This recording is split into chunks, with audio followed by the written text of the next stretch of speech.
lá.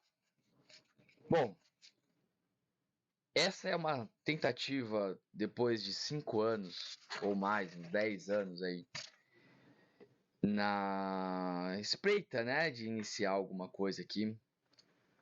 E a minha ideia, a intenção, pelo menos, né, é a gente trabalhar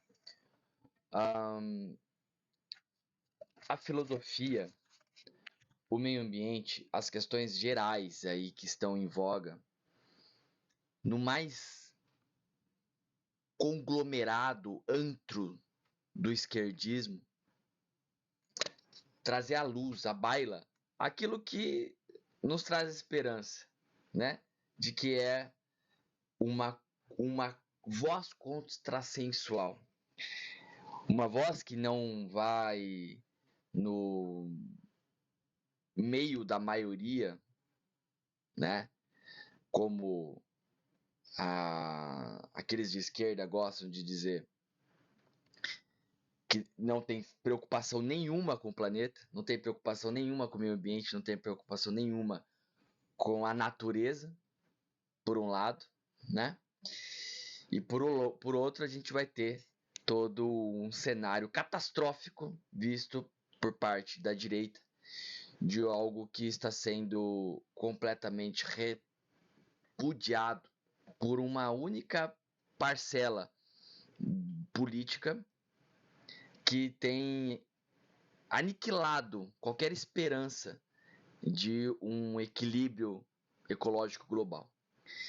E essa voz é o conservadorismo. Não existe nada melhor do que um conservador raiz, Edmund Burke, tá bem? Por isso a camiseta Edmund Burke. Eu preciso ficar um pouquinho mais de pé aqui, né? Para mostrar partes indesejáveis. Que vai trazer à tona, de novo, depois de séculos, a ideia central de que a nossa sociedade ela é uma aliança entre os mortos, os vivos e os que ainda não nasceram. Ou seja, é uma voz intermediária, é a voz apartidária, é a voz não ideológica na sua raiz. Ah, mas o conservadorismo é ideológico em alguma medida. Tá bem, acho que você quiser. Mas um exemplo clássico disso é girondinos, jacobinos ali, e um conservador vai se levantar e vai falar: olha, vocês estão tudo maluco. Vocês estão realmente indo para um lugar onde vocês nem sabem para onde estão levando a população. E é óbvio que a intenção não é ser a voz da verdade absoluta. Um conservador ele não vai simplesmente apontar o caminho. É assim. Mas o conservador ele vai trazer luz ao debate. Eu vou dar um exemplo aqui, que eu gosto porque eu formulei ele há algum tempo atrás. E para você que é liberal, de direita, seja muito bem-vindo. Mas não é a nossa intenção aqui trabalhar o liberalismo de John Locke, embora eu admire muito a sua raiz. Também não é trabalhar a justiça social utópica, Cinderela, País das Maravilhas, que o esquerdismo utópico, marxiano, marxista, frankfurtiano deseja aniquilar com essa coisa toda do romantismo que há por detrás. Então o exemplo que eu trago é simples, tá bem? Pensa lá no FGTS. Nossa, o que tem a ver uma coisa com a outra? Tem tudo a ver. Vai ficar claro agora. Imagina ali um liberal dizendo: olha, esse dinheiro do fundo de garantia aqui do trabalhador, dos 8%, tem que ficar com o trabalhador. Por um lado, o liberal vai dizer isso. Por outro lado, a gente vai ter um pensador, né, que se preocupa tão carinhosamente com a população carente, né, que vive no bem bom, mas não faz nada pelo mundo, fica ali só vivendo das suas teorias baratas e fúteis, estapafúrdias, que a lugar nenhum leva e ele nada faz por ninguém, a não ser pelo próprio umbigo, diz: vamos ajudar, sim, tem que aumentar, dá para 10, 20%, porque o Estado precisa ajudar, precisa ser aquela coisa paterna, assistencialista, porque o coitado, burro do trabalhador não consegue cuidar do seu próprio patrimônio e é o Estado que precisa preservar os seus valores, seus direitos, para que ele não faça a corda mesmo para se enforcar. É claro que isso está implícito no bonitinho do jargão lá. Não, o Estado cuida, o Estado cuida. Né? Então, ou seja, os 8% tá ali. O coitado dos 8% do trabalhador poderia ser dele, para usufruto dele, tá lá retido. E o liberal vai dizer: não, isso tem que deixar na mão 100% do trabalhador. Isso é tudo muito belo. Então a ideia aqui é levantar alguém no meio desse debate esdrúxulo e falar: olha, o pessoal da esquerdinha, é o seguinte: quanto mais você vai gerando essa dependência estatal, haja vista Lyle Rossiter, vai ler a mente esquerdista, vai ver como que alguém da área, de fato, externaliza todo o ambiente construtivista que molda a cabeça lá do passado, da dependência paterna de alguém ou outrem, para que essa coisa toda mental seja dependente sempre de um órgão, de uma instituição.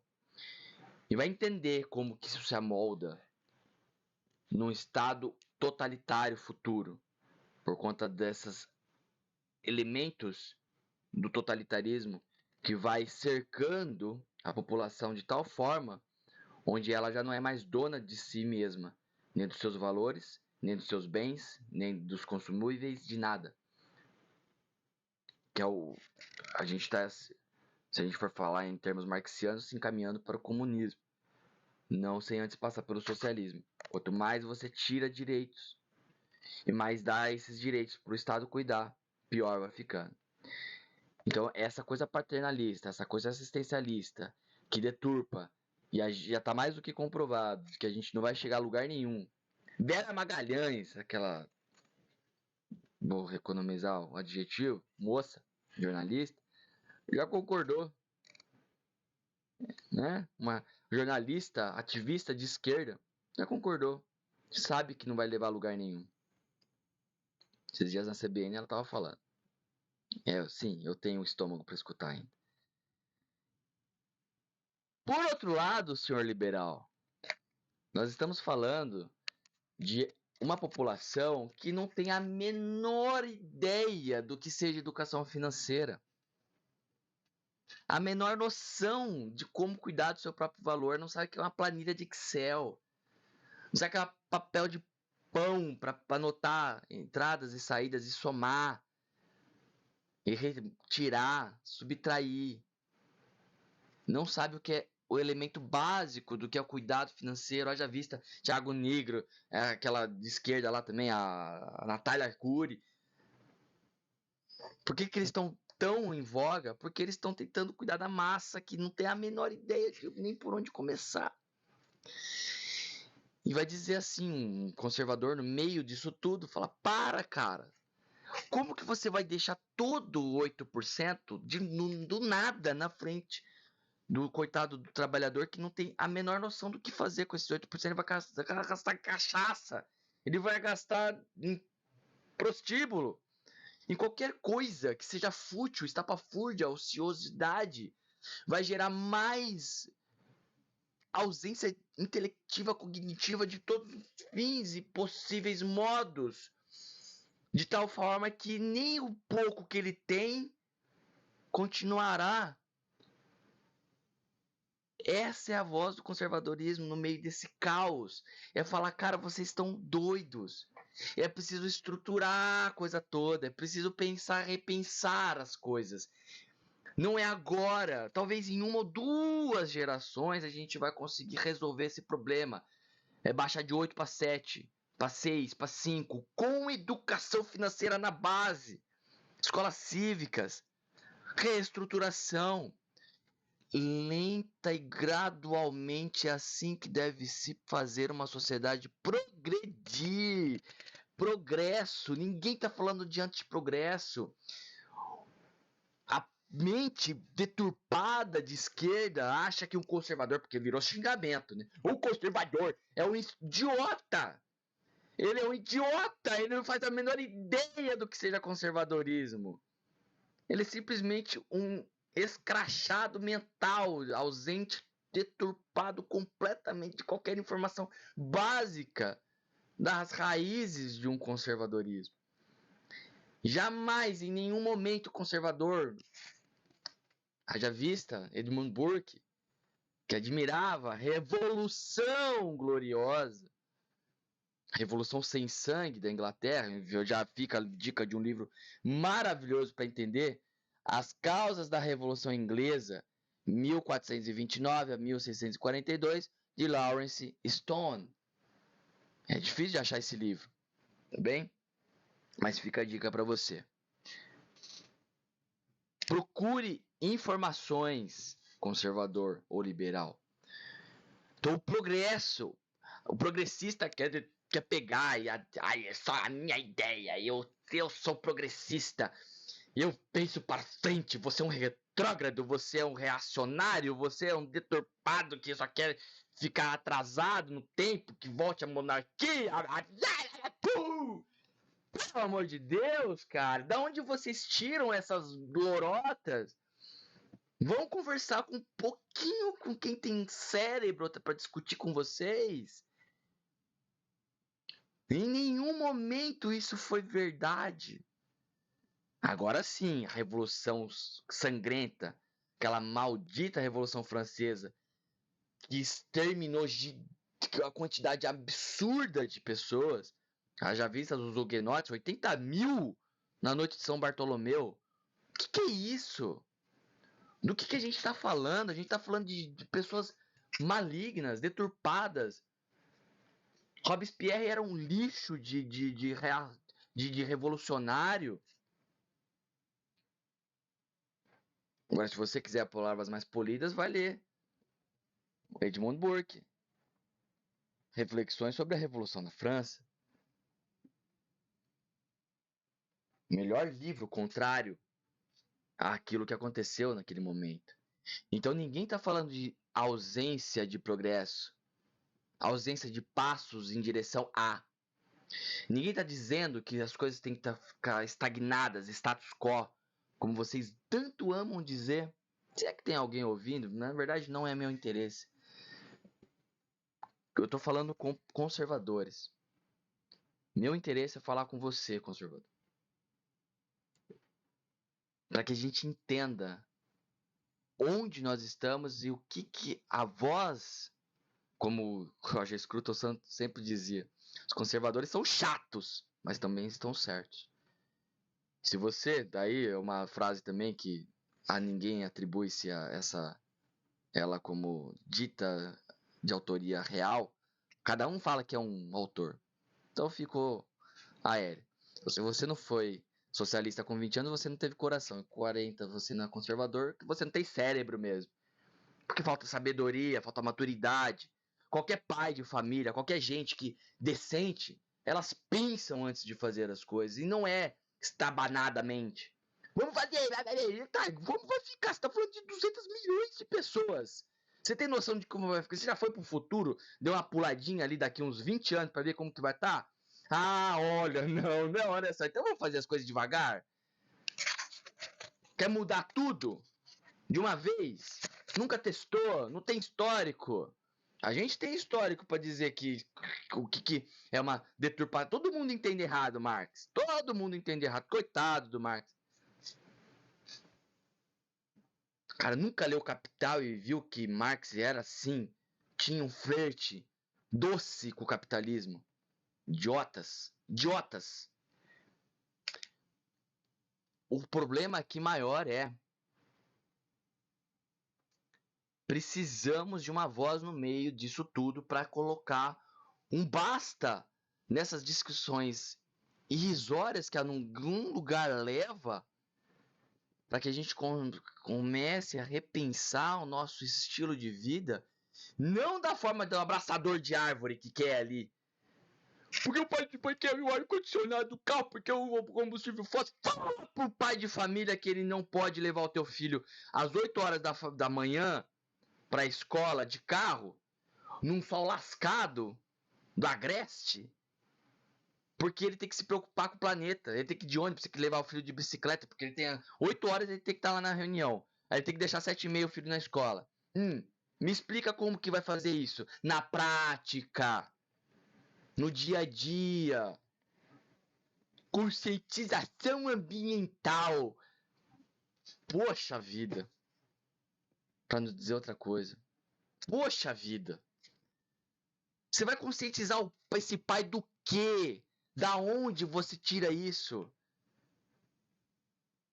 Exceto pelo fato que você pode ali deixar um produto com semelhante proposta de qualidade ou melhor, com semelhante preço ou menor, a ponto de ele utilizar aquilo como em prol das causas ambientais.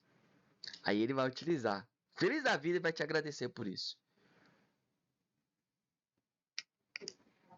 A gente vai, em algum momento, descortinar essas coisas, se aprofundar em tudo que a gente está comentando aqui, meio que a esmo, porque é simplesmente um grito de desespero nesse miolo que a gente não consegue chegar a um consenso nenhum. E na verdade, pode ser que não chegue. Vantagens do pessimismo. Vai ler Roger Scruton. As vantagens do pessimismo. Eu não tenho, talvez, esperança de que qualquer coisa que eu fale aqui vai causar qualquer efeito no mundo. Utopia, nossa, que vai mudar a cabeça, conscientizar a população mundial. Não é isso, tá bem? Não é isso. A gente não tem essa proposta. Mas sim, de pelo menos fazer a nossa parte. Qual que é a nossa parte? Servir de voz, sabedoria, consciência e mediação nesse conflito. E mediação, quando eu falo, não é chegar. Deixa eu conversar, deixa eu ver. Não é nada disso, tá bem? Não é nada disso. Vai estudar um pouquinho de rapport. R-A-P-P-O-R-T. Às vezes você precisa equalizar o tom dessa galinheiro todo para você tentar ser ouvido. Aí você desce, chama atenção. Aí agora a gente pode conversar? Agora você tá me dando atenção? Então vamos conversar. Talvez você tenha que fazer isso. Talvez eu tenha que fazer isso. Então simplesmente comece. Essa é a nossa hora. Então agora é a hora de a gente colocar em prática o que a gente aprendeu com bons conservadores, né, do nosso tempo. Eu vou trazer muitos livros, a gente vai falar de muita coisa, mas nesse momento é só uma forma de estruturar inicialmente aquilo que eu tenho por intenção de fazer aqui, tá? Eu não tenho uma proposta exata, que não filosofia ambiental, ética ambiental, você vai ver de monte. Você vai ver aqui, ó. É um monte de esquerdista escrevendo. E é coisa boa, tá? Não é coisa ruim também, não. Por exemplo, esse Qual é o Valor da Natureza aqui, esse Daniel Lourenço aqui. Um dia eu falo com ele. Ele é muito inteligente. É extremamente bom esse livro. Mas é de uma esquerda. Tá claro? Tá claro? Tá claro os vieses ali de biocentrismo, ecocentrismo, o quê? Ele critica, viu? Então ele não é um cara. Mas você vê com clareza que ética ambiental tá regado somente de mentalidade da esquerda. Tudo que é escrito, tudo que é gravado de vídeo, tudo que é feito é com esse viés. Então a gente precisa falar. Se não é. Eu não queria fazer isso, de verdade. Não tinha intenção nenhuma. Eu tenho minhas empresas. Tenho quase 100 cursos de pós-graduação. 3 graduações. Sou engenheiro ambiental. Formei em 2005 lá, alguma coisa assim, gestão ambiental industrial. Tenho várias especializações. Tenho meu mestrado em biotecnologia ambiental, além de especialização também, e o doutorado já com já com qualificado, né? Agora só falta a defesa. Quem sabe aí da área acadêmica tem noção de que é uma algo formal, uma mera formalidade. Uma formalidade importante a defesa, mas é uma mera formalidade. Só falta isso para ter o DR lá. O DR, você vai ouvir? Então é isso. Então tá bom, agora vamos lá. Vamos conversar sobre as coisas ambientais. Mais de 15 anos na área. Né? Minha empresa, graças a Deus, vai bem nos Estados Unidos. Não precisava disso, tá bem? Não precisava disso. Mas alguém tem que fazer alguma coisa, alguém tem que falar. Senão agora quando? Então, a nossa ideia, a nossa intenção é trabalhar, então, não somente a ética ambiental, mas a filosofia. Então, dentro das questões filosóficas políticas, a gente vai falar de geopolítica, a gente vai falar de 1 bilhão de coisas quando for necessárias aqui. Não sem antes, é claro, voltar à tradição, voltar ao legado dos mortos, voltar àquilo que eles nos legaram. Gadamer não tinha nenhum compromisso com o conservadorismo. Vai ver o que Gadamer tanto falava de tradição. Como é importante a tradição. Mas estudar um pouquinho. A gente precisa dar ouvidos para o que os milênios últimos falaram. Vamos resgatar a tecnia lá de Platão, Aristóteles, dos gregos antigos. O que é a arte? Qual é a diferença do artifício da natureza propriamente dita? Qual que é o papel do homem disso tudo? Vamos retomar os antigos. Vamos entender o que é admirabilidade, o que o Talma de Aristóteles tem a nos ensinar para as questões ambientais. Vamos tentar entender o que de fato a estética, a beleza, o belo, o bom. Algo totalmente deturpado pela esquerda, do sovaco cabeludo. Não tem nada. Não tem. Acabaram com a noção de beleza, de simetria. Do bom, do belo e do verdadeiro. Acabaram com isso. A filosofia estética é extremamente subjetiva. Estapafúrdia. Por que a beleza importa? Já perguntava Roger Scruton. Importa pra tudo, muito mais para as questões ambientais. Vai em São Paulo para você ver. Quanto mais poluição visual você tem, mais ela vai. A gente vai falar dos experimentos das janelas quebradas. Tem muita coisa que a gente pode conversar. Muita coisa. E óbvio, a gente não vai ficar só nesse pilar. O nosso pilar é o conservadorismo. O nosso pilar é como agir enquanto conservador no mundo. Óbvio que eu quero começar com a ótica inicial, que é ambiental, porque é ela que está mais decadente nos dias de hoje. Os abraçadores de árvores estão ganhando e a gente está perdendo. Daqui a pouco o nosso agro vai para o espaço. Nosso belo agro vai para o espaço. A gente está perdendo voz. Porque além deles, eles são feras, têm dinheiro. Então é por isso que a coisa não foi pro ralo até agora. Mas precisa de uma voz teórica, uma voz, já diria meu pai, né? Sem a teoria, a prática também não funciona. É o que a gente precisa nos dias de hoje. Então é essa a nossa intenção. Eu espero que você esteja comigo nessa jornada. Espero poder